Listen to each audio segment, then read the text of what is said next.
¿Alguna vez has juzgado a alguien basándote en su apariencia y te has equivocado tan profunda, tan completa, tan devastadoramente que cambió toda tu perspectiva sobre la vida? Yo sí, y lo que sucedió aquel día todavía me persigue de la manera más profunda posible. Me despierta en las noches, me hace cuestionar cada decisión que tomé antes de ese momento y cada una que he tomado después. Mi nombre no importa, de verdad que no, pero mi historia sí importa y mucho, porque podría pasarle a cualquiera, y tal vez, solo tal vez, ya te ha pasado a ti sin que siquiera te hayas dado cuenta de ello. Trabajaba en uno de los bancos privados más prestigiosos de Manhattan, ya sabes, de esos lugares donde los suelos de mármol brillaban tanto que podías ver tu reflejo con perfecta claridad,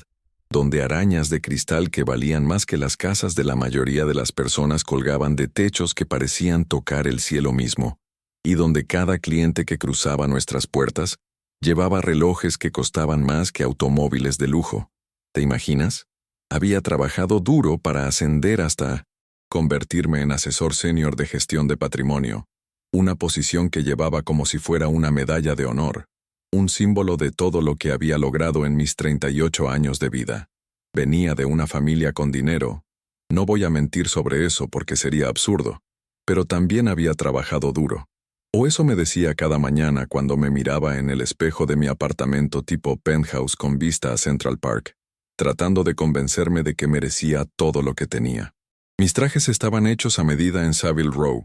Mis zapatos eran de cuero italiano elaborado a mano, por artesanos que habían perfeccionado su oficio durante generaciones, y mis gemelos eran piezas vintage que coleccionaba en subastas exclusivas donde la entrada costaba más de lo que muchas personas ganaban en un año. Vivía y respiraba éxito. Me había convertido exactamente en lo que siempre quise ser: importante, respetado, adinerado, admirado por mis colegas y envidiado por aquellos que aspiraban a llegar donde yo había llegado. Pero había algo más en lo que me había convertido, algo que no veía con claridad hasta aquella tarde de otoño, cuando un chico, que no tendría más de 16 años, cruzó nuestras puertas de bronce pulido y destrozó cada suposición que había hecho sobre el valor, la dignidad, y lo que realmente importa en este mundo tan complicado en el que vivimos. Era un martes. Lo recuerdo con absoluta claridad porque los martes siempre eran nuestros días más tranquilos, la calma antes de la tormenta de mitad de semana, cuando nuestros clientes ultra ricos llegaban como un vendaval con sus últimas oportunidades de inversión y preocupaciones financieras que a veces me parecían absurdas considerando la magnitud de su riqueza. La mañana había transcurrido sin acontecimientos destacables,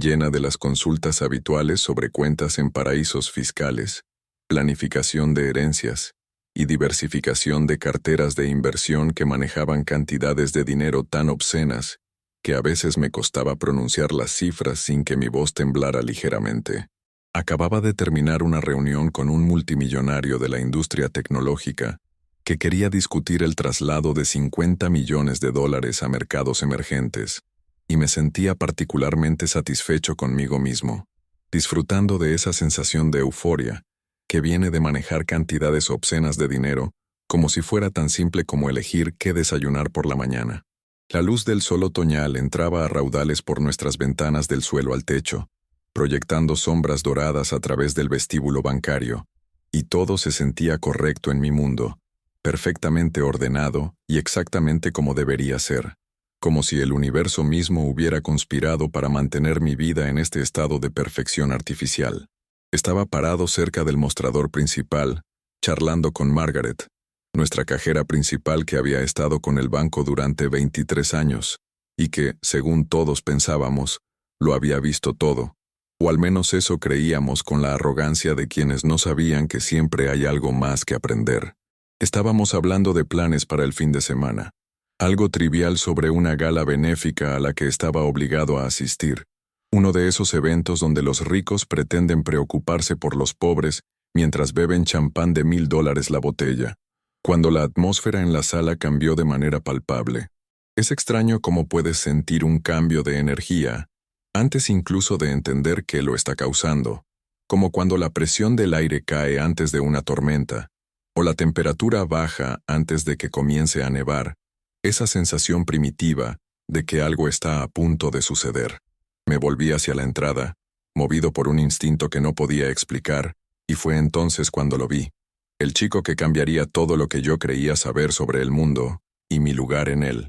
No podía tener más de 16 años, tal vez 17 como mucho, con un cuerpo delgado que sugería que no había comido una comida decente en días, quizás en semanas, o incluso meses, si mi estimación era correcta. Su ropa fue lo primero que todos notaron, porque contrastaba de manera tan brutal con nuestro santuario de riqueza y privilegio, que era casi ofensiva para nuestros ojos acostumbrados a la perfección. Llevaba vaqueros que estaban rotos no por intención de diseñador como esos jeans caros que cuestan cientos de dólares y vienen predesgastados, sino por desgaste genuino, el tipo de daño que viene del uso constante, del tiempo implacable, de la necesidad pura y simple de seguir usando la misma ropa día tras día porque no hay alternativa. Sus zapatillas deportivas estaban sucias y desgastadas, con suelas que se separaban de la tela, mantenidas juntas con lo que parecía cinta adhesiva enrollada alrededor de la base, en un intento desesperado de prolongar su vida útil unos días más, tal vez unas semanas si tenía suerte. Su chaqueta era demasiado grande para él, probablemente donada o encontrada en una tienda de segunda mano, un rompevientos azul marino descolorido con una cremallera rota y manchas que ninguna cantidad de lavado podría eliminar. Marcas permanentes de una vida vivida en los márgenes de la sociedad. Su cabello estaba despeinado,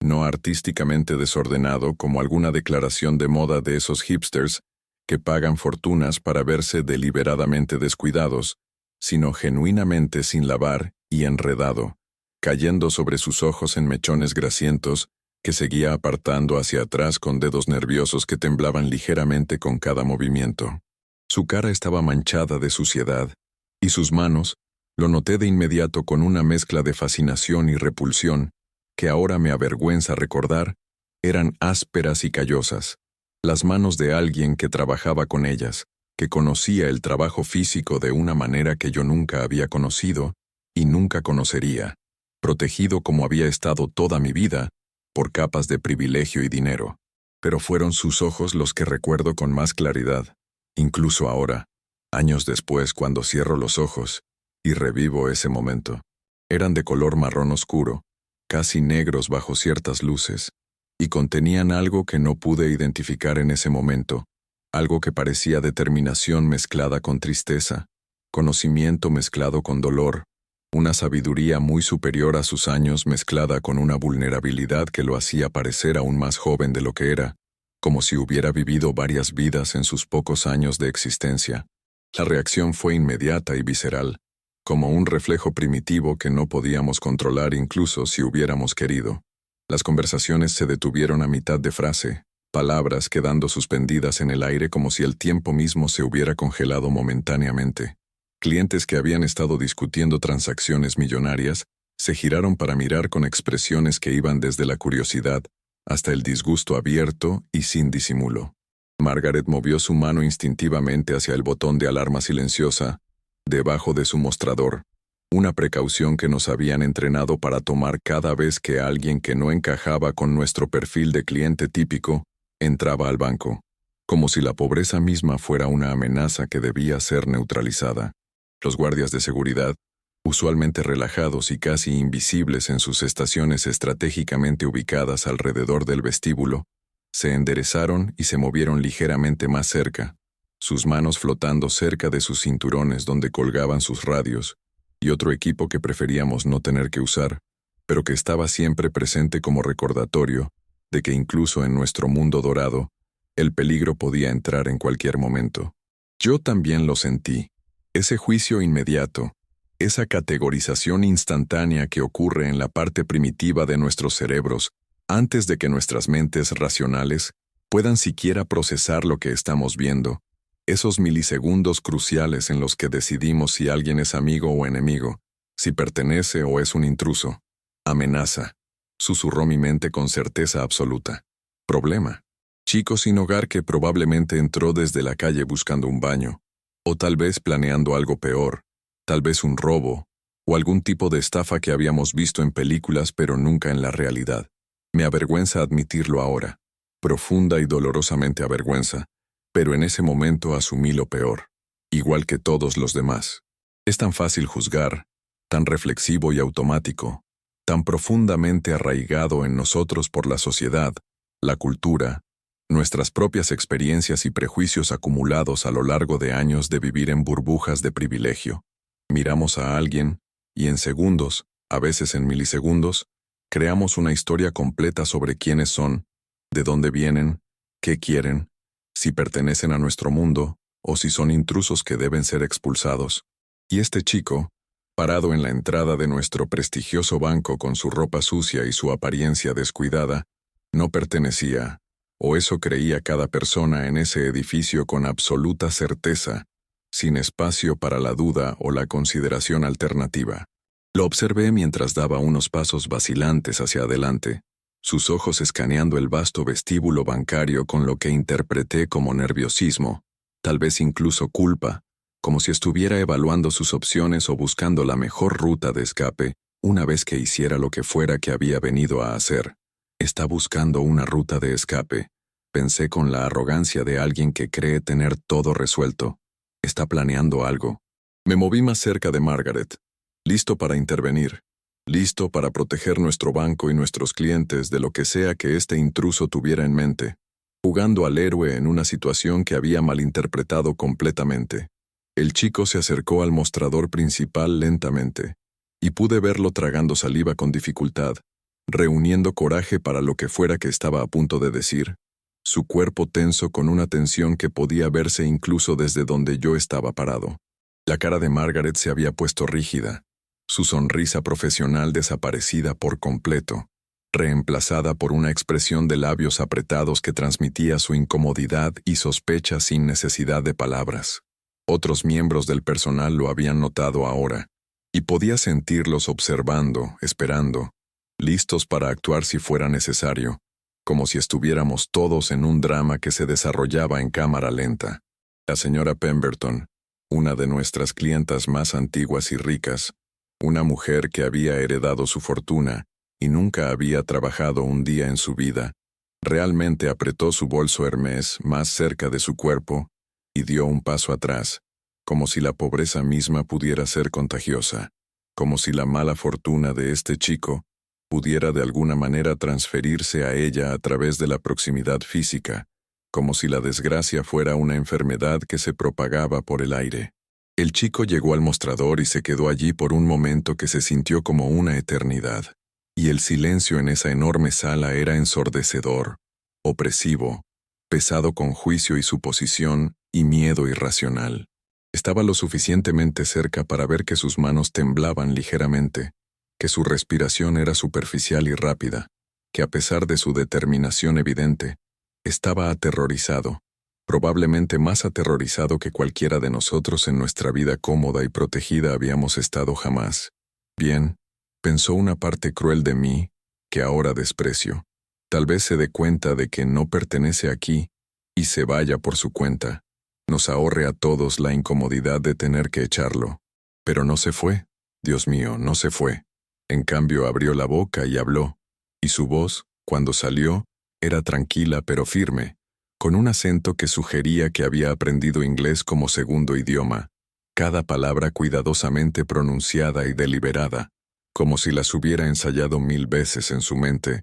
antes de atreverse a pronunciarlas en voz alta. Dijo algo que ninguno de nosotros esperaba, algo tan absurdo y ridículo dada su apariencia, que varias personas en realidad se rieron, risas rápidas y nerviosas que intentaron sofocar pero no pudieron contener del todo. Ese tipo de risa incómoda que surge cuando algo desafía tan completamente nuestras expectativas que no sabemos cómo reaccionar. Dijo que necesitaba acceder a una caja de seguridad en la bóveda, uno de nuestros servicios más seguros y exclusivos, reservado solo para nuestros clientes de nivel más alto, personas con patrimonios netos de cientos de millones, a veces miles de millones de dólares, el tipo de personas que aparecen en las listas de Forbes y que tienen equipos enteros de asesores financieros manejando su riqueza. El acceso a la bóveda requería múltiples formas de identificación, verificación biométrica y códigos de autorización que se cambiaban mensualmente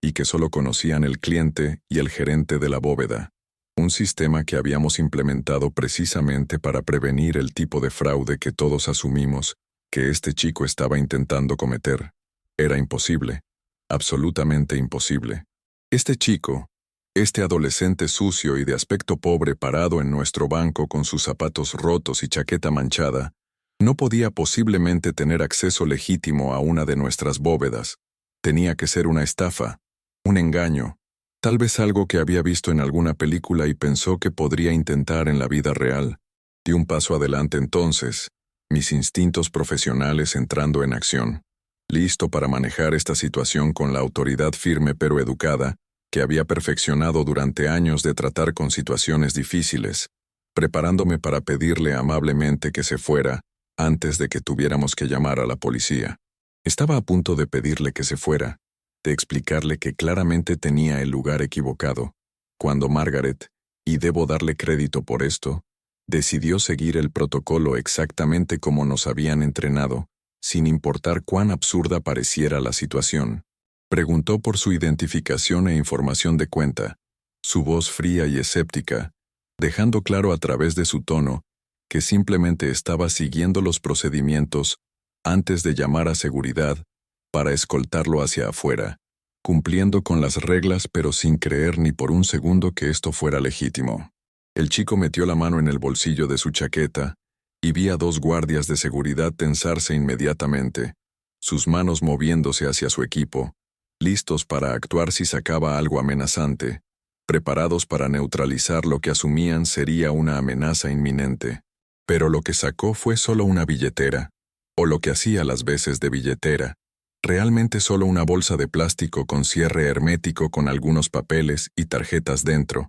protegidos de los elementos en la única forma que podía permitirse, un recordatorio doloroso de cuán precaria era su situación. Colocó varios artículos en el mostrador de mármol, con movimientos cuidadosos y deliberados, como si hubiera ensayado este momento en su mente 1000 veces, y supiera exactamente lo que se requería, cada gesto medido y controlado a pesar de su obvia ansiedad. Había una tarjeta de identificación, gastada y doblada en las esquinas pero aún válida, el tipo de identificación gubernamental que todos llevamos pero que rara vez pensamos en su importancia. Había un pedazo de papel con números escritos en él, con una caligrafía cuidadosa y ordenada, que sugería educación y atención al detalle. Y había algo más, una pequeña llave de metal unida a una cadena que parecía haber sido de plata una vez, pero ahora estaba empañada y opaca, oscurecida por el tiempo y el uso constante. Margaret tomó la identificación con 2 dedos, como si no quisiera tocarla más de lo necesario, como si incluso el contacto físico con las pertenencias de este chico pudiera contaminarla de alguna manera, y la examinó con escepticismo obvio que no intentó ocultar. Me incliné para mirar por encima de su hombro, y lo que vi hizo que mi respiración se detuviera en mi garganta. Mi corazón comenzó a latir más rápido con una mezcla de confusión y algo que no podía identificar todavía. El nombre en la identificación era Roberto Castellanos, 16 años de edad, con una dirección en uno de los barrios más pobres del Bronx, un lugar del que solo había leído en estadísticas de crimen y reportes de pobreza, un lugar que existía en mi conciencia solo como una abstracción, un símbolo de todo lo que mi vida privilegiada me había permitido evitar. Pero fue la siguiente pieza de información la que hizo que Margaret hiciera una pausa, que hizo que sus ojos se abrieran ligeramente, que hizo que me mirara con confusión e incredulidad, escritas claramente en sus rasgos. El chico, Roberto, proporcionó un número de cuenta, y cuando Margaret lo ingresó en nuestro sistema con dedos temblorosos, dudando de cada dígito que tecleaba, la pantalla se iluminó con información que parecía contradecir todo lo que podíamos ver con nuestros propios ojos, todo lo que creíamos saber sobre cómo funcionaba el mundo. La cuenta estaba marcada como de ultra alta prioridad, el tipo de designación reservada para nuestros clientes más importantes, el tipo que significaba que cualquier cosa que esta persona quisiera, la conseguía, sin preguntas, sin demoras permitidas, con toda la deferencia y respeto que el dinero podía comprar en nuestra sociedad obsesionada con la riqueza. Me incliné más cerca de la pantalla, seguro de que tenía que haber un error, Algún fallo en el sistema, algún problema técnico inexplicable, porque esto no podía ser posible, simplemente no podía ser real, pero ahí estaba, en texto digital en blanco y negro, innegable y completamente real, mirándome a la cara y desafiando cada suposición que había hecho en los últimos 10 minutos. Margaret me miró con ojos muy abiertos que hacían 1000 preguntas que yo no podía responder, su expresión profesional completamente destrozada por la confusión y el shock. El protocolo exigía que verificáramos la información biométrica antes de otorgar acceso a la bóveda, así que le pidió a Roberto que colocara su mano en el escáner, una elegante pieza de tecnología que leía las huellas de la palma y las comparaba con nuestra base de datos. Un sistema que nos habían asegurado era completamente infalible. Esperaba que el sistema lo rechazara, que parpadeara en rojo y sonara una alarma, que confirmara lo que todos creíamos saber sobre esta situación, que validara nuestros prejuicios y nos permitiera seguir adelante con nuestras vidas ordenadas sin tener que cuestionar nada. Pero cuando su mano sucia y callosa se presionó contra el cristal, dejando marcas visibles en la superficie anteriormente impecable, el escáner brilló en verde, y un suave pitido confirmó una coincidencia positiva, un sonido que resonó en el silencio del vestíbulo como una sentencia pronunciada por un juez. Autorizado, decía la pantalla. Acceso concedido. Sentí como si me hubieran golpeado en el estómago con un puño invisible, toda mi certeza desapareciendo en un instante y siendo reemplazada por una confusión que rayaba en el pánico. Esto no podía estar pasando. Simplemente no podía. ¿Cómo podía este chico pobre, este adolescente que parecía haber estado durmiendo en las calles durante semanas o meses, tener acceso legítimo a una de nuestras bóvedas más seguras? Mi mente recorrió rápidamente las posibilidades, cada una más improbable que la anterior, tratando desesperadamente de encontrar una explicación que tuviera sentido dentro de mi comprensión del mundo. ¿Información robada? ¿Robo de identidad elaborado? ¿Algún esquema complicado que no habíamos encontrado antes? Pero el escaneo biométrico no mentía. Esa era la tecnología en la que confiábamos precisamente porque era imposible de falsificar. Esa era su mano, su huella de palma, registrada en nuestro sistema y verificada por tecnología que se suponía era a prueba de fallos, completamente confiable. Margaret me miró de nuevo, y esta vez su expresión hacía una pregunta directa que yo no sabía cómo responder. ¿Qué hacemos ahora? Debería haber confiado en el sistema. Debería haber aceptado lo que la verificación nos estaba diciendo con absoluta claridad. Pero mis prejuicios eran demasiado fuertes, mis suposiciones demasiado profundamente arraigadas en décadas de condicionamiento social y privilegio no examinado. No podía reconciliar lo que estaba viendo con lo que creía saber sobre el mundo, sobre cómo funcionaban las cosas, sobre quién pertenecía en lugares como este y quién no. Así que hice algo que nunca había hecho antes en toda mi carrera en el banco, algo que ahora reconozco como una violación de nuestros propios protocolos, y más importante, una violación de la dignidad básica de este joven. Exigí verificación adicional, insistiendo en que llamáramos al señor Harrison, nuestro gerente de bóveda, un hombre que había estado con el banco durante 40 años y que conocía a cada cliente de alto perfil que jamás habíamos atendido, que podía recitar de memoria los detalles de cuentas que valían cientos de millones de dólares. Si alguien podía resolver esta confusión, alguien podía explicar este error aparente. Era él, o al menos eso es lo que me dije a mí mismo, justificando mi decisión de no confiar en el sistema que habíamos diseñado específicamente para estas situaciones. Mientras esperábamos que el señor Harrison llegara desde su oficina en el tercer piso, un silencio incómodo se instaló sobre el vestíbulo bancario, denso y sofocante como una manta húmeda en un día de verano. Roberto permanecía en el mostrador, paciente y silencioso, sus manos ahora entrelazadas frente a él, sus ojos mirando hacia abajo como si pudiera sentir cada mirada de juicio perforando su espalda como cuchillos invisibles, cada susurro penetrando su piel. Y había muchas miradas, Dios mío, había tantas miradas. Nuestros clientes y personal habían formado un semicírculo suelto alrededor del mostrador principal, todos fingiendo estar ocupados con sus propios asuntos, pero obviamente observando este drama desarrollarse, con una fascinación que mezclaba curiosidad morbosa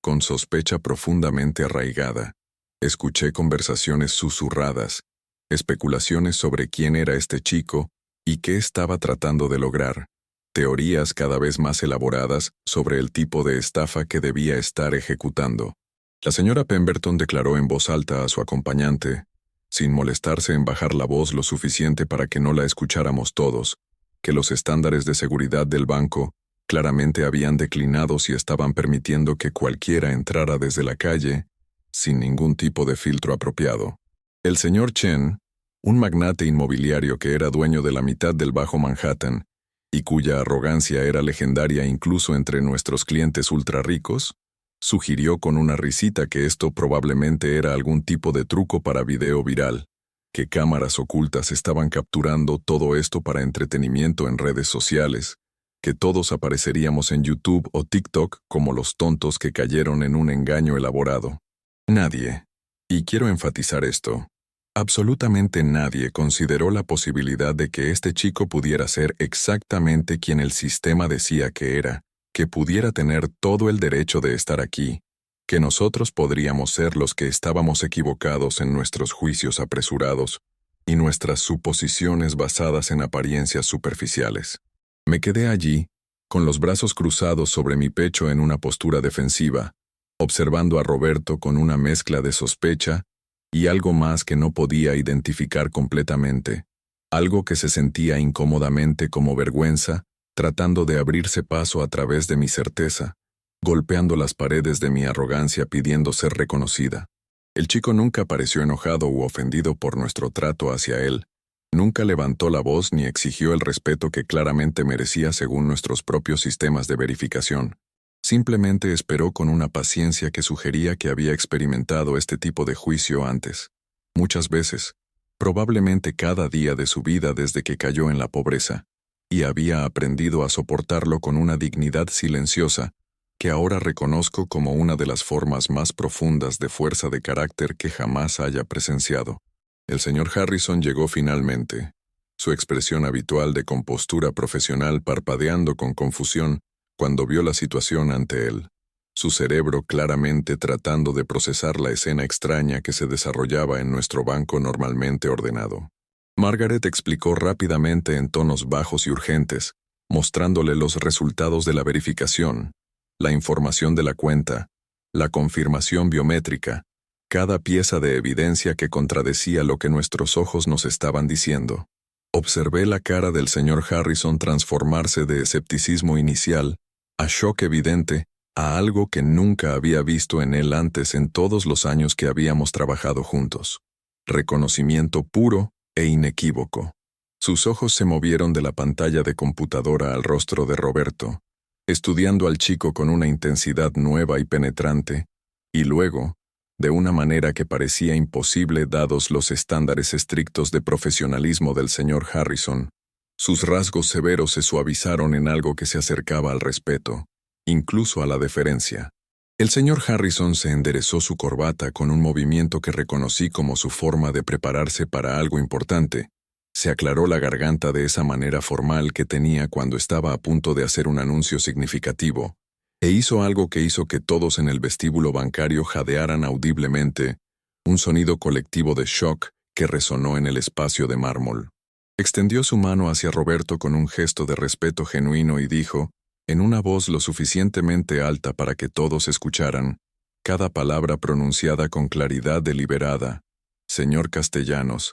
bienvenido de vuelta a nuestro banco. Me disculpo por cualquier inconveniente que hayamos causado. Si me acompaña, personalmente lo escoltaré a su bóveda». El shock fue eléctrico, palpable, casi visible en el aire entre nosotros. Las personas realmente jadearon en voz alta, sonidos de incredulidad escapando de gargantas apretadas por la sorpresa. La boca de la señora Pemberton se abrió de una manera que habría sido cómica en cualquier otra situación, su expresión habitual de superioridad reemplazada por confusión total.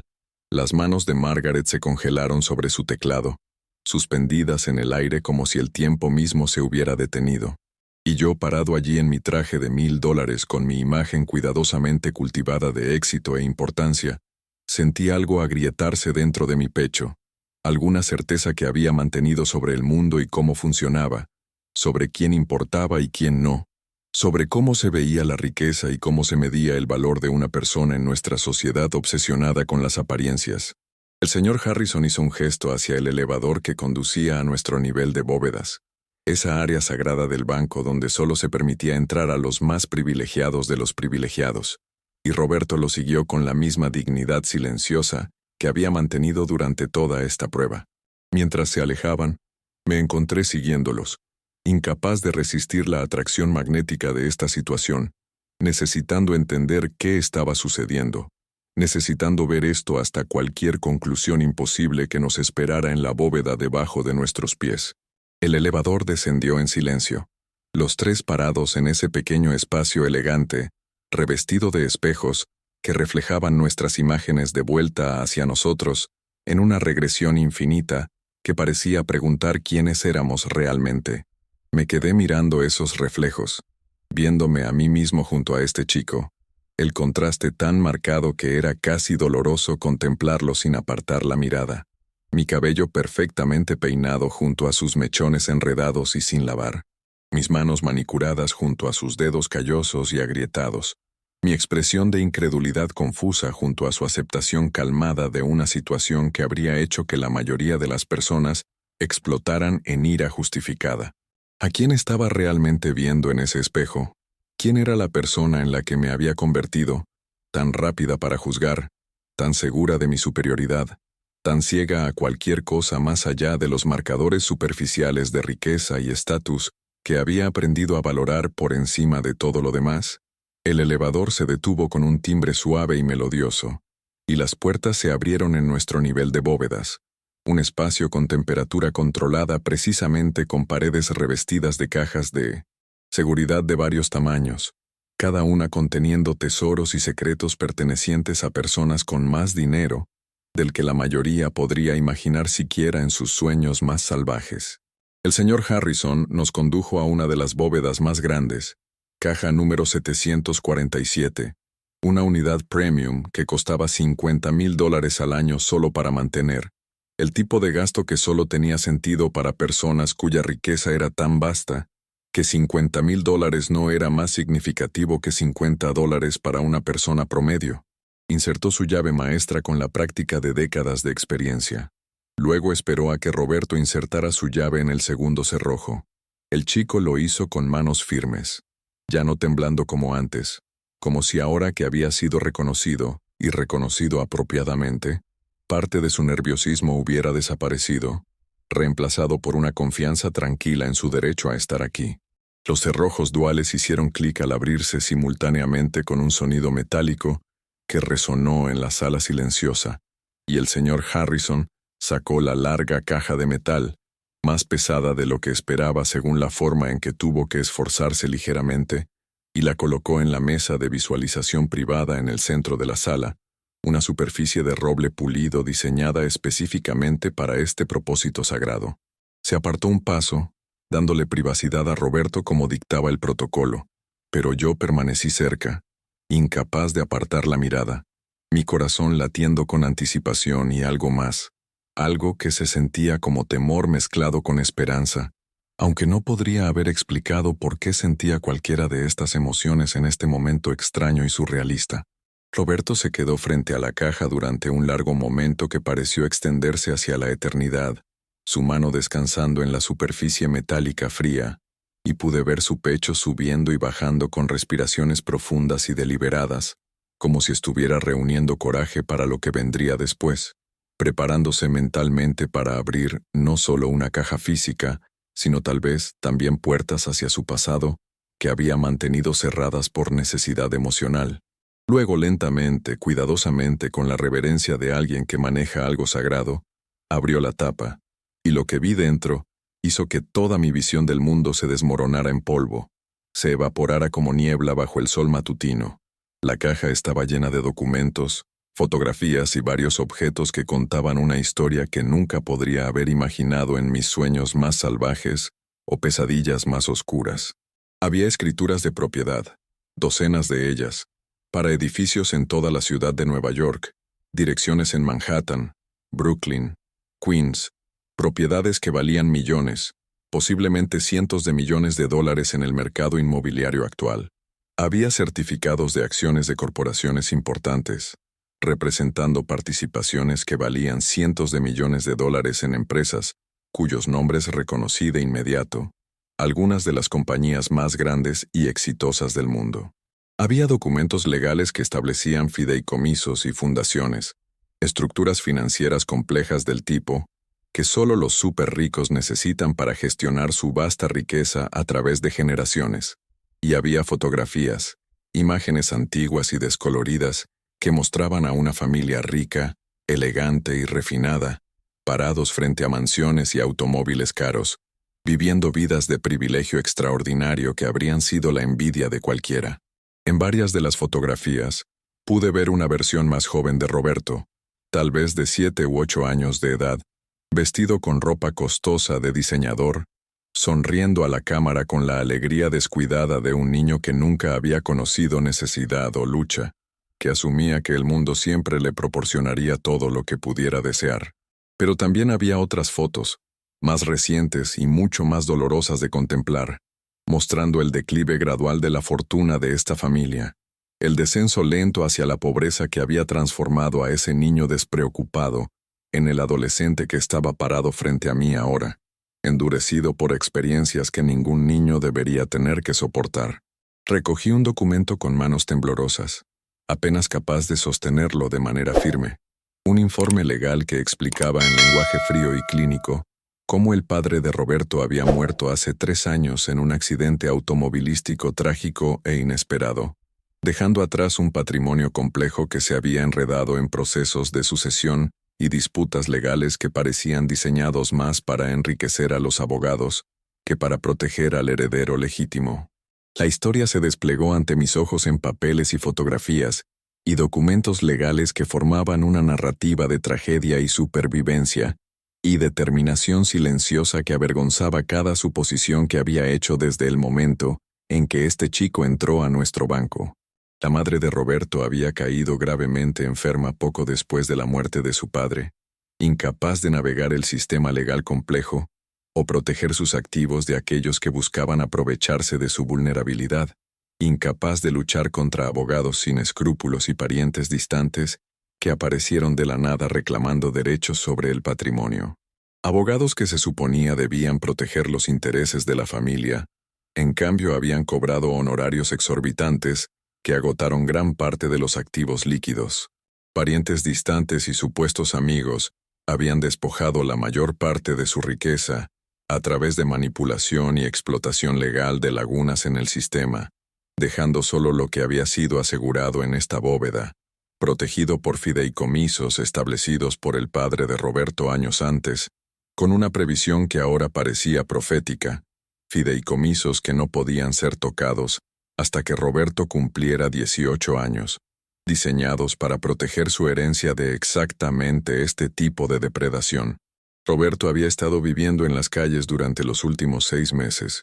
una revelación que me golpeó como un puñetazo físico en el estómago, trabajando trabajos ocasionales para sobrevivir, cualquier cosa que pudiera encontrar que pagara aunque fuera unos $, durmiendo en refugios cuando podía encontrar espacio disponible, lo cual era raro, porque los refugios siempre estaban llenos hasta la capacidad, soportando hambre y frío, y peligros constantes que yo nunca había experimentado ni imaginaría experimentar porque el sistema había fallado, porque los adultos que deberían haberlo protegido lo habían explotado en cambio, porque nuestra sociedad permite que los niños caigan a través de las grietas mientras los ricos se vuelven más ricos y los poderosos acumulan más poder. Pero no se había rendido, y eso era lo más notable de todo. A pesar de todo lo que había perdido, a pesar del dolor y el trauma y la injusticia absoluta de su situación, se había aferrado a la llave de esta bóveda,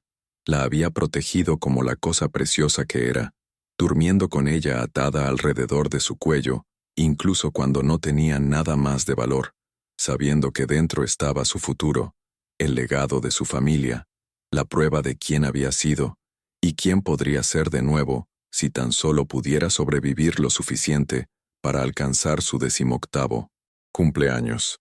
Solo 15 meses más y podía resistir tanto tiempo en circunstancias que matarían el espíritu de la mayoría de las personas. Venía al banco regularmente, me dijo el señor Harrison más tarde con una voz que temblaba de emoción contenida, cada pocos meses, para verificar el contenido de la caja, para asegurarse de que todo todavía estuviera allí y protegido, para recordarse a sí mismo que sus circunstancias actuales eran temporales, que tenía un futuro esperándolo, si tan solo pudiera sobrevivir, si tan solo pudiera mantenerse con vida y cuerdo, hasta que la ley finalmente le diera acceso a lo que legítimamente le pertenecía. Y nosotros, el personal de este banco prestigioso, los guardianes autoproclamados de la riqueza y el privilegio, los que nos considerábamos superiores y más importantes que aquellos que no tenían lo que teníamos, habíamos mirado a este chico y solo habíamos visto lo que estaba en la superficie, lo que nuestros ojos físicos podían percibir sin ningún esfuerzo por mirar más profundamente. Lo habíamos juzgado basándonos en su ropa, su apariencia, la suciedad en su cara y los agujeros en sus zapatos, los marcadores superficiales que nuestra sociedad nos ha enseñado a usar como medida de valor humano. Habíamos asumido lo peor porque no podíamos imaginar que la pobreza y la riqueza pudieran existir en la misma persona, que alguien que se veía como él pudiera tener algún reclamo legítimo sobre el mundo que habitábamos, que mereciera ser tratado con la misma dignidad y respeto que otorgábamos automáticamente a aquellos cuya riqueza era visible en su apariencia. ¿Alguna vez has estado tan equivocado sobre algo que cambió fundamentalmente quién eres? Quiero que pienses en esa pregunta. Realmente pienses en ella con honestidad brutal, porque lo que sucedió después me cambió de maneras que todavía estoy descubriendo años después, capas de transformación que continúan revelándose cuanto más tiempo vivo con este conocimiento. Comenta abajo si alguna vez has juzgado mal a alguien y luego te diste cuenta de tu error. Cuéntame tu historia porque te prometo que todos lo hemos hecho. Todos hemos sido culpables de este tipo de juicio superficial y necesitamos hablar de ello. Necesitamos reconocerlo. Necesitamos hacer un compromiso consciente y deliberado de hacerlo mejor, de ser mejores, de ver a las personas como realmente son, en lugar de cómo asumimos que deben ser, basándonos en señales externas que no nos dicen nada sobre su carácter real o su valor como seres humanos. Me quedé allí en esa bóveda, rodeado de la evidencia innegable de mi prejuicio e ignorancia, sintiéndome más pequeño de lo que me había sentido en toda mi vida, reducido a algo insignificante por el peso de mi propia arrogancia y suposiciones no examinadas. Roberto retiró cuidadosamente varios documentos de la caja, papeles que necesitaba para cualquier asunto legal que estuviera manejando, probablemente relacionado con el proceso continuo de asegurar su herencia, y lo observé organizarlos con cuidado meticuloso, cada movimiento deliberado y practicado, como si hubiera hecho esto suficientes veces para desarrollar un ritual específico. El señor Harrison nos había dejado solos, tal vez sintiendo que yo necesitaba este momento, esta confrontación incómoda con mis propios fracasos como ser humano, esta oportunidad de enfrentar lo que me había permitido convertirme. Cuando Roberto terminó y cerró la caja, preparándose para devolverla a su ubicación segura donde permanecería hasta su próxima visita, finalmente encontré mi voz, aunque las palabras salieron con dificultad porque se sentían tan inadecuadas, tan patéticamente insuficientes para el juicio que había emitido y el trato que él había soportado. Me disculpé, las palabras atascándose en mi garganta porque sabía que ninguna disculpa podría borrar lo que había hecho, lo que todos habíamos hecho, cómo lo habíamos hecho sentir en un lugar donde tenía todo el derecho de ser tratado con respeto y dignidad. Le dije que lamentaba haberlo dudado, por la sospecha injustificada, por la suposición de que no pertenecía aquí cuando en realidad tenía más derecho que la mayoría de nuestros clientes a reclamar dignidad y consideración. ¿Y sabes qué hizo? Este chico que tenía todo el derecho de estar enojado, de desquitarse con palabras cortantes, de hacerme sentir aún peor de lo que ya me sentía bajo el peso aplastante de mi culpa, me miró con esos ojos oscuros que habían visto demasiado dolor para alguien de su edad, que habían presenciado tragedias que nadie debería tener que presenciar. especialmente no un niño que debería estar preocupándose por la escuela y amigos y pasatiempos, en lugar de supervivencia y hambre y encontrar un lugar seguro para dormir cada noche. Sonrió con una pequeña sonrisa triste que rompió mi corazón en 1000 pedazos afilados, una expresión que contenía más sabiduría y perdón de lo que yo merecía, y dijo, con una voz tan tranquila que tuve que inclinarme para escuchar cada palabra, que estaba acostumbrado a ello, que esto le sucedía todo el tiempo, que ya ni siquiera lo sorprendía cuando la gente lo trataba de esta manera, acostumbrado. Esas palabras me golpearon más fuerte que cualquier acusación enojada podría haberlo hecho, penetrando mis defensas y exponiendo la cruda verdad de lo que acababa de presenciar. Estaba acostumbrado a ser juzgado, acostumbrado a ser descartado como menos que humano, acostumbrado a ser tratado como menos valioso, porque la vida lo había arrojado de su posición de privilegio hacia las profundidades de la pobreza que nuestra sociedad finge no ver. ¿Cuántos otros Robertos había por ahí? Me pregunté con una sensación de náusea creciente. Personas con dignidad y valor, e historias increíbles que nunca nos molestamos en aprender porque estábamos demasiado ocupados haciendo suposiciones instantáneas, basadas en la apariencia, demasiado cómodos en nuestras burbujas de privilegio para reconocer nuestra propia humanidad compartida con aquellos que la vida ha tratado de manera menos amable. ¿Cuántas veces había pasado junto a alguien en la calle y había hecho juicios instantáneos sobre su valor, su carácter, su derecho a existir en mi espacio sin ni siquiera considerar que tenían sus propias historias complejas y válidas? ¿Cuántas oportunidades había perdido de ver la humanidad en alguien porque estaba demasiado enfocado en los marcadores superficiales que me decían si pertenecían a mi mundo o no, si valían mi tiempo y atención, o si podían ser ignorados con seguridad como irrelevantes para mi vida cuidadosamente curada?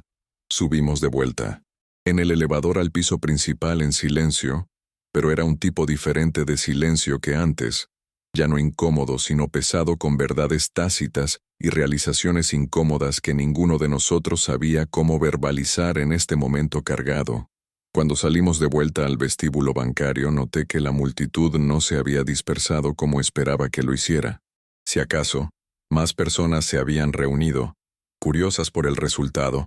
ansiosas porque sus suposiciones fueran confirmadas para que pudieran sentirse justificadas en sus prejuicios, para que pudieran continuar creyendo que su forma de ver el mundo era correcta y válida. Pero lo que vieron los confundió de una manera que era casi cómica de presenciar si no hubiera sido tan trágico en sus implicaciones. Vieron al señor Harrison tratando a Roberto con el mismo respeto que mostraba a nuestros clientes multimillonarios, hablándole con deferencia y consideración genuinas. Me vieron caminando al lado de este chico con una nueva expresión en mi cara, algo que probablemente parecía vergüenza y revelación mezcladas en partes iguales, la cara de alguien cuya certeza sobre el mundo acababa de ser completamente destrozada. Vieron a Roberto sosteniendo documentos legales y moviéndose hacia la salida con la cabeza en alto, ya no el intruso incierto, sino alguien que tenía todo el derecho de estar allí, que tenía más derecho que la mayoría de nosotros a reclamar dignidad y respeto en este templo de riqueza y privilegio. La señora Pemberton realmente se acercó al señor Harrison, su cara enrojecida de indignación apenas contenida, y exigió saber qué estaba pasando. ¿Por qué estábamos permitiendo que tal persona accediera a nuestras bóvedas? Como si su riqueza le diera derecho a cuestionar nuestras decisiones operativas y las circunstancias de otros clientes. Y el señor Harrison, que Dios lo bendiga por su profesionalismo y principios en ese momento, la miró con frialdad profesional que habría congelado el infierno mismo y dijo que el señor Castellanos era uno de nuestros valiosos clientes y que sus asuntos eran confidenciales, exactamente como los de ella, y que tal vez debería considerar que las apariencias pueden ser profundamente engañosas, que juzgar a otros basándose en cómo se ven es no solo grosero sino también fundamentalmente erróneo. El escándalo de ello se propagó a través de nuestra base de clientes durante semanas después, ondas de shock y desaprobación que transformaron nuestra vida bancaria habitual. Algunos clientes realmente transfirieron sus cuentas a otros bancos, ofendidos de que atendiéramos a alguien que se veía como Roberto,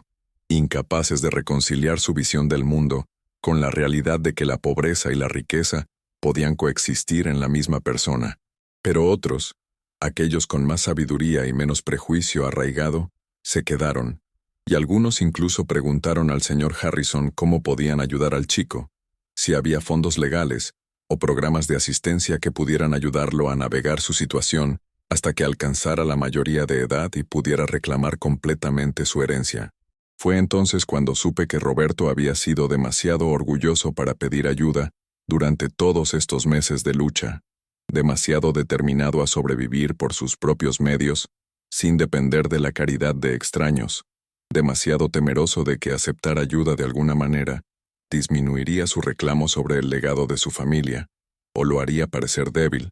o necesitado de maneras que no podía soportar. No podía sacar a Roberto de mi mente en los días y semanas que siguieron a ese encuentro transformador que había cambiado todo sobre cómo veía el mundo. Su rostro perseguía mis sueños, apareciendo en momentos inesperados cuando estaba tratando de concentrarme en el trabajo o relajarme en casa. Su dignidad frente a nuestro juicio pesaba en mi conciencia como una carga física que llevaba en mis hombros cada momento de vigilia. Había construido toda mi identidad sobre ser exitoso, sobre ser importante en mi mundo pequeño y privilegiado, sobre ser parte de un mundo de élite que se separaba de aquellos considerados menos dignos por los marcadores arbitrarios que la sociedad había establecido. Pero ¿qué valía todo eso si venía a costa de mi humanidad,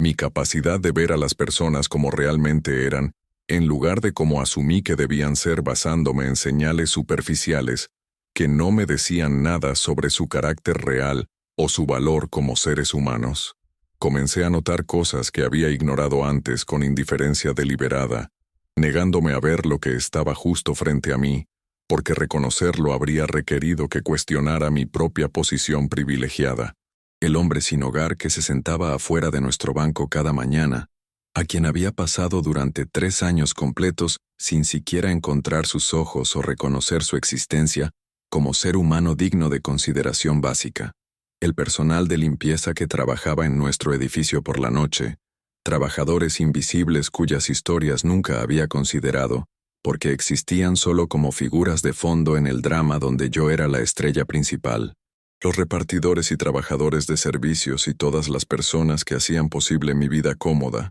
pero a quienes había relegado al fondo de mi conciencia, extras en la película donde yo era el protagonista, sin historias propias que valiera la pena conocer o considerar. Comencé a entender que había estado viviendo en una burbuja de privilegio tan gruesa e impenetrable que había perdido contacto con la realidad que la mayoría de las personas experimentaban cada día, que había construido una visión del mundo donde el valor se medía en dólares y estatus social,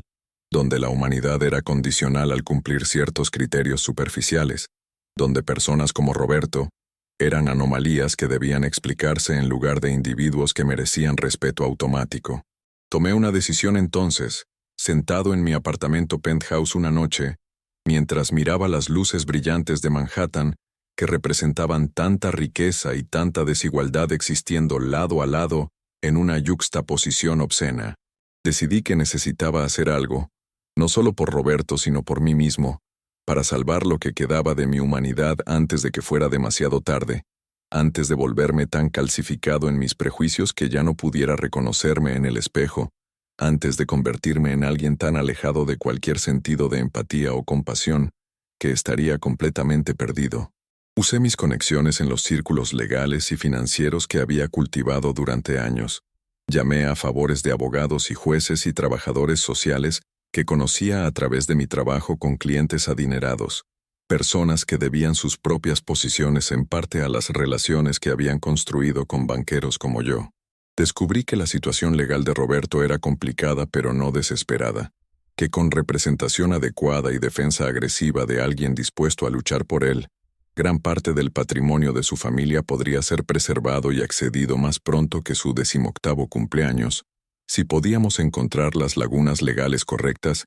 y argumentar convincentemente ante los jueces apropiados. Encontré una firma legal pro bono dispuesta a tomar su caso, después de múltiples conversaciones y alguna persuasión, convenciéndolos de que esta era exactamente el tipo de situación para la que existían, el tipo de injusticia que juraron combatir cuando decidieron dedicar sus carreras a ayudar a aquellos que no podían permitirse representación legal de calidad. Organicé vivienda temporal a través de una organización sin fines de lucro, a la que había donado generosamente en el pasado, pero nunca realmente había prestado atención más allá de escribir cheques, pensando que mi dinero era suficiente, nunca considerando que mi tiempo y energía e involucramiento real podrían importar más que cualquier cantidad de contribuciones financieras. Hice estas cosas en silencio, sin fanfarria ni búsqueda de reconocimiento público, porque esto no se trataba de hacerme sentir mejor conmigo mismo o ganar algún tipo de puntos de redención que pudiera enumerar para impresionar a otros. Se trataba de reconocer que había estado equivocado, fundamental y completamente equivocado, sobre tantas cosas que habían formado la base de mi visión del mundo, y que tal vez, solo tal vez, podría usar mi privilegio y recursos para realmente ayudar a alguien, en lugar de simplemente acumular más riqueza para mí mismo y validar mi propio sentido de importancia. Roberto estaba vacilante al principio, comprensiblemente sospechoso de mis motivos dados los eventos de nuestro primer encuentro, y no podía culparlo en absoluto por su cautela. ¿Por qué debería confiar en mí después de cómo lo había tratado? Después de que lo había juzgado tan duramente basándome en nada más que su apariencia, pero lentamente, cuidadosamente, con paciencia que no sabía que poseía, le expliqué que no estaba buscando gratitud o reconocimiento de él o de nadie más. Le dije la verdad sin adornos, que conocerlo me había mostrado en qué me había convertido durante años de vivir en mi burbuja privilegiada, y que ayudarlo realmente se trataba de salvarme a mí mismo de convertirme en alguien que ya no quería ser, alguien tan desconectado de la humanidad básica que estaría completamente perdido. Escuchó con esa misma dignidad paciente que había mostrado en el banco, y eventualmente, cautelosamente, con la reserva natural de alguien que había sido decepcionado demasiadas veces por adultos que se suponía debían protegerlo, aceptó la ayuda que ofrecía sin expectativas ni condiciones adjuntas. Durante los siguientes meses, observé la situación de Roberto mejorar gradualmente de maneras que me llenaban de esperanza renovada y propósito que había estado faltando en mi vida durante años sin darme cuenta. El equipo legal hizo un progreso significativo en su caso, encontrando errores procesales y explotando lagunas legales que permitieron acelerar el proceso que lo había mantenido atrapado en la pobreza. Se mudó a vivienda estable por primera vez en medio año, un pequeño apartamento que no era lujoso pero era limpio y seguro y suyo, un lugar donde podía dormir sin miedo y despertar con cierta esperanza para el futuro. Se inscribió en la escuela nuevamente, algo que había abandonado cuando su madre murió, y no tenía lugar donde vivir ni forma de mantener la apariencia de normalidad que la escuela requería, recuperando la educación que era su derecho, pero que las circunstancias le habían arrebatado temporalmente. Y lentamente, tan lentamente que casi no lo noté suceder hasta que se volvió innegable, nos convertimos en algo parecido a amigos, aunque la relación era compleja y estaba cargada con la historia de nuestro primer encuentro que ninguno de nosotros podría olvidar por completo. Roberto me enseñó cosas que mi educación costosa nunca había cubierto en todas sus clases teóricas y abstractas. Me enseñó sobre la resiliencia, sobre mantener la dignidad frente a circunstancias que romperían el espíritu de la mayoría de las personas y las dejarían demasiado traumatizadas para funcionar. Me enseñó sobre las estructuras invisibles de privilegio de las que me había beneficiado toda mi vida sin jamás reconocerlas o apreciarlas. Ventajas que daba por sentadas como si fueran derechos naturales en lugar de accidentes de nacimiento. Me enseñó sobre los juicios que las personas pobres enfrentan cada día, la sospecha constante que siguen como una sombra, la suposición de que la pobreza es un fracaso moral, en lugar de una circunstancia frecuentemente causada por factores fuera del control de cualquier individuo, el trabajo exhaustivo de tener que probar tu humanidad una y otra vez a personas que ya han decidido que no importas lo suficiente como para merecer consideración básica. Y al enseñarme estas cosas con paciencia y generosidad que no merecía,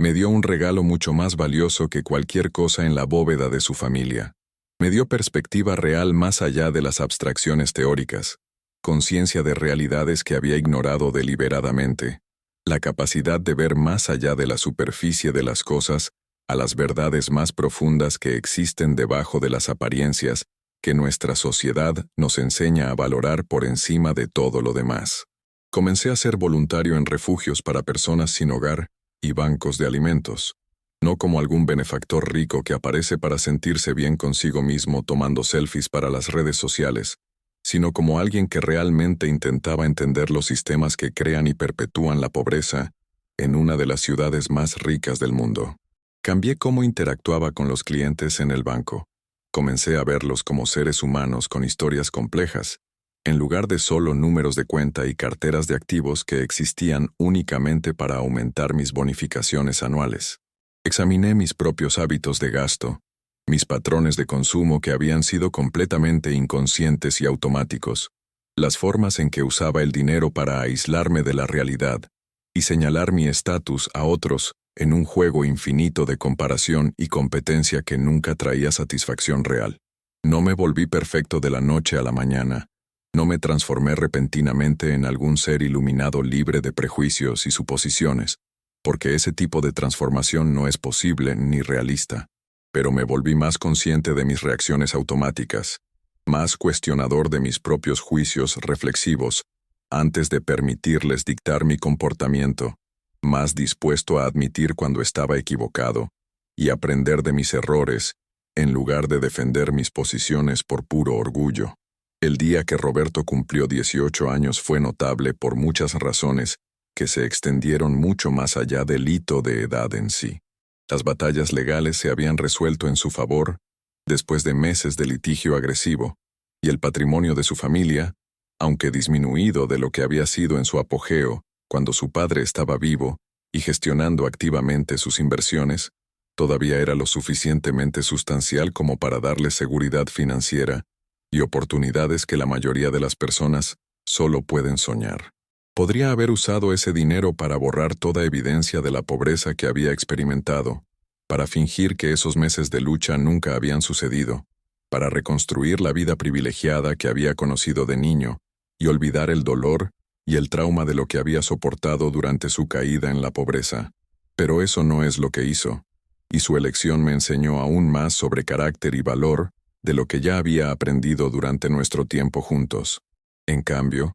usó una porción significativa de su herencia para establecer una fundación dedicada a ayudar a jóvenes en situaciones similares a lo que él había experimentado. Niños que habían caído a través de las grietas del sistema, que tenían activos o prospectos o potencial, pero nadie que los ayudara a navegar las estructuras legales y sociales complejas que determinaban sus destinos y los mantenían atrapados en ciclos de pobreza. Contrató abogados para proporcionar representación gratuita a menores que enfrentaban problemas de sucesión, dándoles el tipo de defensa legal de calidad que él mismo había estado sin durante demasiado tiempo. Financió vivienda de emergencia para adolescentes sin hogar, sabiendo por experiencia personal cuán crítica era la vivienda estable para cualquier posibilidad de éxito futuro. Creó programas de becas para niños que se habían visto obligados a abandonar la escuela debido a circunstancias fuera de su control, eliminando las barreras financieras que evitaban que reclamaran su educación. Y hizo todo esto con la misma dignidad tranquila que había mostrado ese día en el banco, sin buscar reconocimiento o elogio de los medios o la sociedad, simplemente haciendo lo que creía que era correcto, porque sabía de primera mano cuán desesperada era la necesidad y cuán pocas personas estaban realmente dispuestas a ayudar de maneras significativas más allá de platitudes vacías. Estuve allí en la inauguración de la fundación, parado en la parte de atrás de la sala porque no quería hacer esto sobre mí de ninguna manera, observando a Roberto dar un discurso sobre su viaje y su visión para ayudar a otros que me dejó con lágrimas corriendo por mi rostro sin intentar ocultarlas. Lo observé. Este joven que tenía todas las razones para estar amargado y enojado y enfocado únicamente en reclamar lo que había perdido y vivir la vida de lujo que su riqueza ahora le permitía,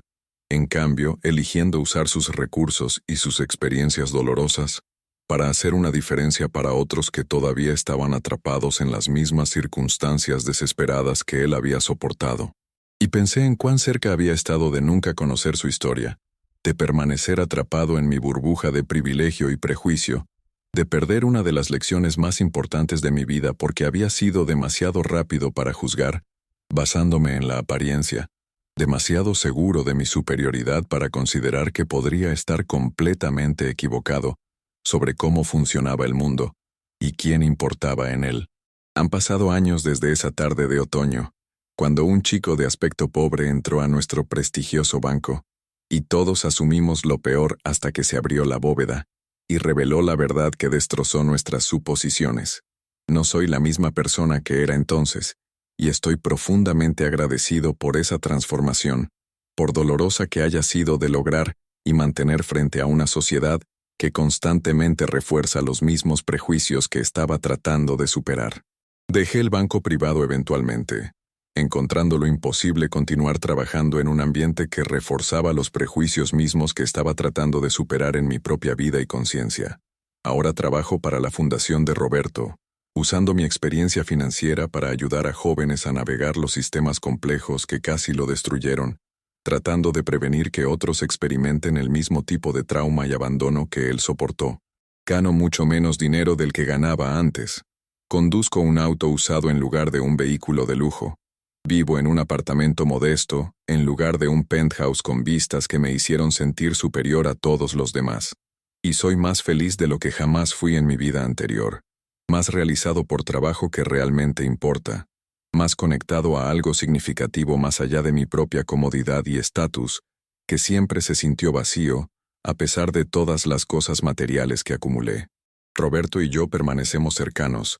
unidos por ese encuentro transformador y el viaje que ambos hemos emprendido desde entonces, cada uno cambiado por el otro, de maneras que continúan desarrollándose. A veces bromea diciendo que debería agradecerme por juzgarlo ese día, porque mi prejuicio obvio lo hizo más determinado que nunca a tener éxito, y demostrar que el valor no está determinado por la apariencia o las circunstancias, sino por el carácter que mostramos cuando enfrentamos la adversidad. Pero soy yo quien debería estarle agradeciendo, y lo hago frecuentemente, por mostrarme en qué me había convertido durante años de vivir sin cuestionar y darme la oportunidad de convertirme en algo mejor, por demostrar que la dignidad y el valor existen independientemente de las circunstancias, y que la medida de una persona no tiene nada que ver con su apariencia, y todo que ver con su carácter, resiliencia y humanidad fundamental. La lección más importante que aprendí,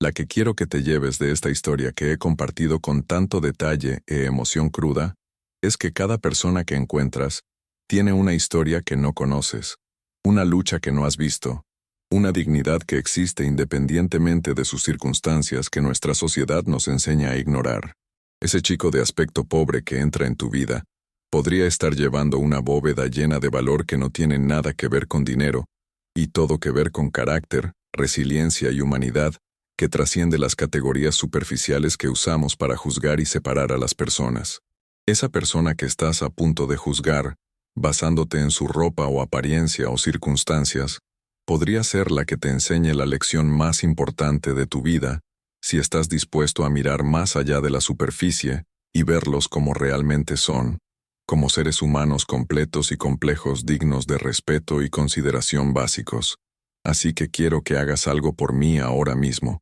antes de que sigas adelante con tu día, y olvides las emociones que esta historia te hizo sentir. Piensa en alguien que has juzgado recientemente, basándote en su apariencia, porque sé que lo has hecho. Todos lo hemos hecho sin excepción. Podría haber sido alguien que pasaste en la calle sin hacer contacto visual, alguien que entró a tu lugar de trabajo y asumiste que no pertenecía, alguien que encontraste en una tienda o restaurante y descartaste automáticamente como menos importante que tú. Piensa en qué suposiciones hiciste sobre ellos, qué historia creaste en tu mente sobre quiénes eran, y si importaban lo suficiente para merecer tu atención o consideración. Y luego pregúntate con brutal honestidad, ¿y si estuvieras equivocado? ¿Y si esa persona tuviera una historia tan compleja y significativa como la de Roberto? ¿Y si tu juicio te impidió ver su humanidad, aprender algo importante, hacer una conexión que podría cambiar ambas vidas de maneras que nunca anticiparías? Sé que esta historia ha sido larga, mucho más larga que la mayoría de los videos que probablemente ves, y aprecio profundamente que te hayas quedado conmigo a través de todo esto, que hayas invertido tu tiempo en entender estas verdades complejas que requieren más de unos pocos minutos de atención superficial. Pero estas lecciones, estas verdades sobre prejuicio y humanidad y dignidad, no pueden reducirse a clips de sonido rápidos o conclusiones simples que olvidarás tan pronto como el video termine. La transformación del prejuicio en conciencia, de la suposición en comprensión, del juicio en compasión, estos son procesos complejos que requieren tiempo y esfuerzo y una disposición a sentirse incómodo con lo que descubres sobre ti mismo y tu lugar en un mundo profundamente desigual. He compartido mi historia, mi vergüenza que todavía me persigue, mi fracaso como ser humano y mi redención incompleta y en curso, no porque piense que soy especial o porque quiera elogio por eventualmente hacer lo correcto después de hacerlo tan terriblemente mal al principio. La he compartido porque creo que todos necesitamos confrontar estos problemas en nosotros mismos, con honestidad radical. Todos necesitamos examinar las formas en que juzgamos y descartamos y deshumanizamos a otros, basándose en características superficiales que no nos dicen nada sobre quiénes realmente son como seres humanos completos y complejos, dignos de respeto. Comenta abajo y cuéntame sobre un momento en que juzgaste mal a alguien, cuando tus suposiciones fueron demostradas como equivocadas de maneras que te hicieron cuestionar todo lo que creías saber, cuando aprendiste a ver más allá de la superficie, hacia las verdades más profundas que existen debajo. Comparte tus propias historias de transformación y despertar, porque estas conversaciones son cómo crecemos colectivamente como sociedad, cómo nos desafiamos mutuamente a ser mejores versiones de nosotros mismos, cómo creamos un mundo donde la historia de Roberto es imposible, porque todos son tratados con dignidad y respeto, independientemente de sus circunstancias o apariencia. Si esta historia tocó tu corazón de alguna manera, si te hizo pensar o sentir o cuestionar tus propias suposiciones y prejuicios que podrías ni siquiera haber sabido que tenías, entonces por favor presiona ese botón de me gusta, porque ayuda a otras personas a encontrar esta historia, y tal vez aprender las mismas lecciones que yo aprendí a través de esta experiencia transformadora. Suscríbete a Lo que viví para más historias que desafían nuestras percepciones y expanden nuestra comprensión de la experiencia humana en toda su complejidad dolorosa y hermosa. Historias que no tienen miedo de confrontar verdades incómodas y explorar la complejidad de ser humano en un mundo que a menudo prefiere categorías simples y juicios fáciles que nos permiten evitar enfrentar realidades difíciles. Activa las notificaciones para que nunca te pierdas una nueva historia, porque cada una está elaborada para hacerte pensar de manera diferente, para ver el mundo desde perspectivas que podrías nunca haber considerado sin este empujón fuera de tu zona de confort, para entender que todos los que conoces están luchando batallas de las que no sabes nada y llevando historias que podrían transformar tu comprensión de lo que significa ser humano en un mundo tan lleno de belleza y tragedia, privilegio e injusticia, esperanza y desesperación existiendo lado a lado. Gracias por escuchar mi historia con paciencia y mente abierta, por quedarte conmigo a través de este viaje largo y a veces doloroso de autodescubrimiento y transformación que continúa desarrollándose cada día. Gracias por estar dispuesto a examinar estas preguntas difíciles sobre prejuicio y juicio y valor humano que nuestra sociedad prefiere evitar, porque confrontarlas requiere que examinemos nuestros propios privilegios no ganados y suposiciones no cuestionadas. Y gracias, Roberto, estés donde estés en este momento, por ser lo suficientemente valiente como para entrar a ese banco ese día y mostrarnos a todos en qué nos habíamos convertido sin darnos cuenta, por darme la oportunidad de convertirme en alguien mejor de lo que era, por demostrar que la dignidad y el valor existen independientemente de las circunstancias y que la medida de una persona no tiene absolutamente nada que ver con su apariencia o riqueza material y absolutamente todo que ver con su carácter, su resiliencia frente a la adversidad y su humanidad fundamental que ninguna circunstancia puede quitarle jamás si se niegan a rendirse a la desesperación.